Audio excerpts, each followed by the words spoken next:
The HP X34 is among one of my favourite ultra-wide gaming monitors, but the Omen 34c might actually supersede it. It has a curved 1440p 165Hz VA panel that has AMD FreeSync technology and HDR support. At the time of filming and in the UK, it can be found for roughly £380 to £390, while in the US it can be found for $380. In this review, I'll be comparing and contrasting to its sibling and to some of the other ultra-wide monitors out there on the market, and to see if it's actually worth its price tag. Now before proceeding, I would just like to thank Philips Monitors for actually sponsoring this video. More on them a little bit later. So let's jump straight in and talk about its input lag, and here it's seriously impressive. You can see that the Omen 34c was tested at 0.7 milliseconds, and indeed competes with some of the very best monitors that I've recently reviewed. Indeed, when I was playing a game such as Counter-Strike 2, I felt that the monitor did not hinder me in the slightest, and left me absolutely jaw-dropped when it came to registering my mouse input. Similarly, its response time is very impressive, and it actually left me jaw-dropped, specifically given that this is a VA panel. Now there is a few different overdrive modes that you can select through the OSD, and let's start off and talk about level 1. Here you can see the average initial time, which translates to average D2D, which is often quoted by manufacturers and quite used in marketing. You can see here it's actually objectively tested at 7.59 milliseconds. You'll be able to see it at the bottom left-hand side of your screen. Now that's not all that impressive, so let's go to level 2. Here you can see that the average initial time drops down to 5.69 milliseconds. Still not too bad, however, it is actually far more acceptable at level 3. The average initial time is tested at just 4.08 milliseconds, and this is the mode that I would actually use if you're going to be playing more casual games, such as let's say Destiny 2 or some more MMORPGs or RTS games, and that is because there is zero RGB overshoot, which is actually very good. However, if you're going to be playing a bit more hardcore competitive games such as Counter-Strike 2 or let's say Valorant, then you might want to dial it to the level 4 mode. Indeed, over here you've got a little bit more RGB overshoot, as you'll be able to see with the red and orange boxes on your screen in comparison to the full green screen that we saw before. But you can see here that the average initial time drops down to 2.83 milliseconds, which is absolutely stonkingly good. Now there is also the level 5 overdrive mode. However, this is not one that I would suggest. You can see here the RGB overshoot is very, very bad, and similarly over here that the average initial time only drops down to 2.09 milliseconds, which is not all that much different from the 2.83 milliseconds that I previously quoted on the level 4 mode. Now this is perfectly visualized via the UFO ghosting test. You can see here that between the level 1 to 3 modes there is pretty much no RGB overshoot. However, on level 4 you can see a little bit more occurring towards the darker scenes, while on level 5 it becomes pretty much unacceptable throughout the different shades.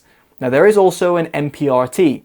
There's different MPRT levels you can select from, and this will affect the overall brightness level that you'll be able to achieve from the monitor, which I'll be touching upon further down, and this can also be simultaneously used with the different overdrive modes. In my case, as I do prefer using it in terms of its best sort of case scenario, and as I play more hardcore competitive games, I had it set to level 4 overdrive.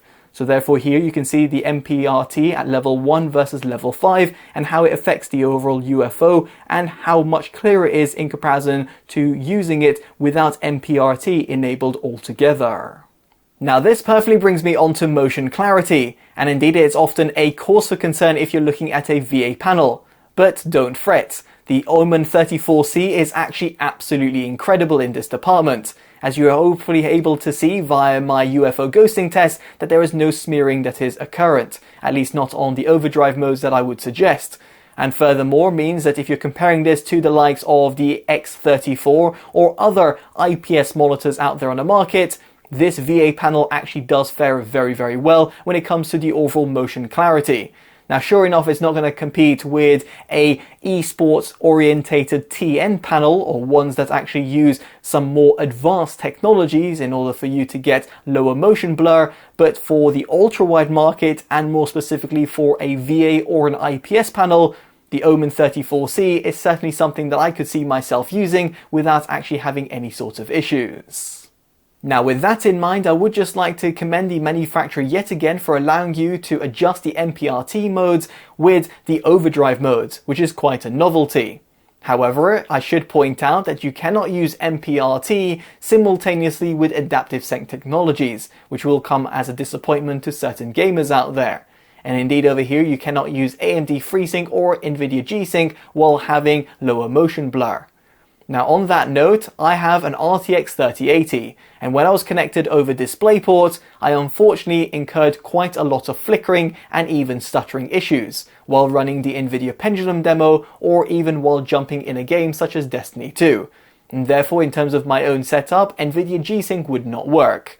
Of course, you might have a different Nvidia graphics card than myself, or you might even have an AMD graphics card, and therefore in this respect you should be able to benefit from AMD FreeSync technology, which will give you a tear-free gaming experience. Alas, I was not able to certify this, so it's just something worth highlighting. Now what I can touch upon is its overall HDR capabilities. Now here the manufacturer claims that you'll get up to 400 nits and therefore gives it an HDR 400 certification. Now that's not a thing to really shout about, because if you look at HDR 600 or above monitors, let alone those that have full array local dimming with a mini LED structure or an OLED technology, this monitor will be put to shame.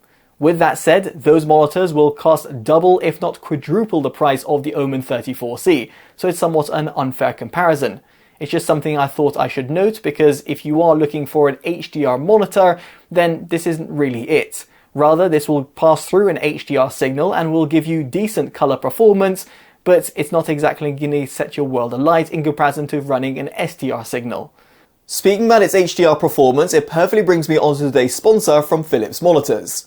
The company has a 34-inch curved 175Hz 1440p ultrawide QD OLED gaming monitor, and it's called the Evnia 34M2C8600. It's among one of my favourite gaming monitors, because its spectacular panel is ultra responsive, offers low input lag, and a lifelike HDR experience thanks to Display HDR True Black 400 certification. To find out more, watch my detailed review up on your pop-up banner or follow the links down in the description below. So past its impressive gaming performance, I would just like to point out that this monitor has got a 1500R curvature, and therefore will give you a little bit of extra immersion when you're looking at it. With that said, some people will not like a curvature, and in this respect, if you do fall in that category, you might want to look at its sibling, the HP X34, because it actually opts for a flat IPS panel. Now in terms of the overall viewing angles, I had no sort of problems, but that is because I was sat in front of my desk rather than looking at it in terms of an extreme angle. And of course here, if you're comparing a VA panel with an IPS panel, the latter will fare a lot better when it comes to the more extreme angles that you'll be looking at the monitor. In terms of the overall text clarity, I had no problems whatsoever, and the overall legibility in terms of the overall PPI was perfectly acceptable to my eyes. As a reminder, it has a resolution of 3440x1440p, and it operates on a 34-inch form factor. Now with all of that out of the way, let's talk about raw image quality. Now here, there is no dedicated sRGB mode to select from. However, the standard mode preset seems to do just that. Now via my calibrators, you'll be able to see that the gamut coverage was tested at 91.9%, while the gamut volume was tested at 95.3%. You can see below how it compares to the sRGB standard. The average delta-E sat at 1.94 with a maximum of 4.21, which is actually not too bad and therefore can be used for light image editing work or video grading. Now as for its tested contrast ratio, it really did well, at 3069:1. It puts any sort of IPS or TN panels to shame. As for its measured white point, in comparison to the 6504 Kelvin target, it was tested at a pretty impressive 6191 Kelvin at 100%. As for its gamma curve, it sits relatively close to the 2.2 standard, but it could have been a little bit more optimized. Now if you're not going to be doing any sort of serious image editing work or video grading, you might want to go on the gaming mode or one of the other modes that are offered, because it will unlock the wider color gamut of this monitor and therefore make the image pop a little bit more. Now to demonstrate it, you'll be able to see that the gamut coverage and gamut volume have been positively affected, indeed over here in the Adobe RGB and DCI P3 spaces. Now in comparison to the Adobe RGB standard, you can see below how it compares. And equally here, in terms of the Adobe RGB average delta E and maximum delta E, it sits at 2.47 and 7.77. It didn't do too well in comparison to the DCI-P3 standard, just in case you're wondering. So yes, indeed, it has got a wider color gamut, but it's not exactly tuned to those color gamuts. Now the test of contrast ratio does not change, while the measured white point does slightly shift at 6312 Kelvin at 100%. As for its gamma curve, it does try to get a little bit nearer to the 2.2 standard, but it's still a little bit off. Now via the graphics, you might have actually clocked in the overall brightness figures, and indeed over here in both HDR and SDR, it was tested at 425 nits, which is actually pretty good. In terms of its minimum brightness, it gets all the way down to 65 nits, showing good sort of range, and therefore you can use this in a pitch black room. Now in terms of the MPRT levels, it locks it at a certain brightness. At level 1 it's at 173 nits, level 2 152 nits, level 3 131 nits, level 4 109 nits, and level 5 88 nits.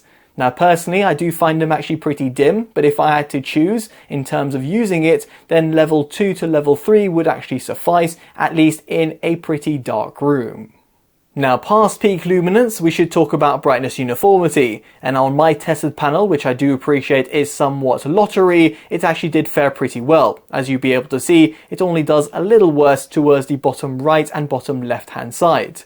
In terms of the overall backlight bleed, it is kept down to a minimum, where there's also minimal amount of clouding.